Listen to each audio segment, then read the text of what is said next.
Marketing towards disabled people makes perfect sense, but very few businesses do this well or do this at all. Disabled people make up 20% of the UK's population. We have improved provision at birth, we have an ageing population, and we have more people living with long-term conditions, which means this percentage is only going to increase. From an ethical point of view, we want to make sure as much of society is accessible for as many people as possible, including disabled people. From a more hard-nosed business point of view, disabled people are the fastest growing market. They make up 1/5 of the UK's current market, and they have a spending power of 249 billion.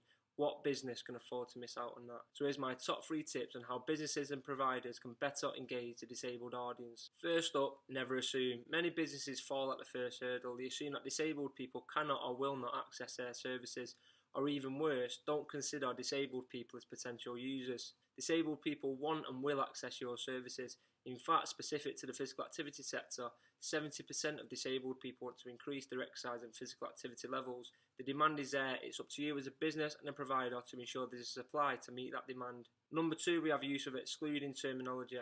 This is terminology which is used around how we perceive an activity to be completed. A really good example of this is the local park runs. Park runs are really good at bringing people together and working together towards health and fitness related goals. However, by using the word run, what you risk is excluding 1.2 million wheelchair users who are unable to complete the activity in this way. Now, the word run is unnecessary because that's not the main focus of park runs. The main focus is coming together and completing that 5k distance. So by switching the word run for 5k, you open up the activity to a much wider audience without excluding anyone and enable people to complete it in a way that suits them. Finally, we have a focus on the impairment over the features that your activity or facility provide. And these are things like disability swims, exercise groups for visually impaired people, and autism-friendly gym sessions.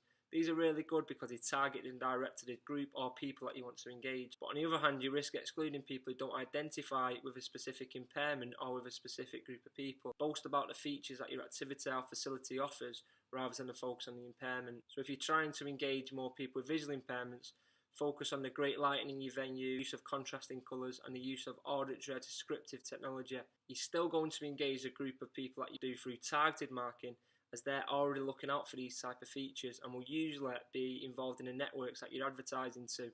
But you'll also prick the ears up of people who might not identify with having specific impairments or with specific groups, but can still appreciate the features that your activity or facility offers. So those are my top 3 tips on how to better engage the disabled audience. It doesn't take much time or money, but with a bit of thought beforehand, you can open up your business to a much wider audience.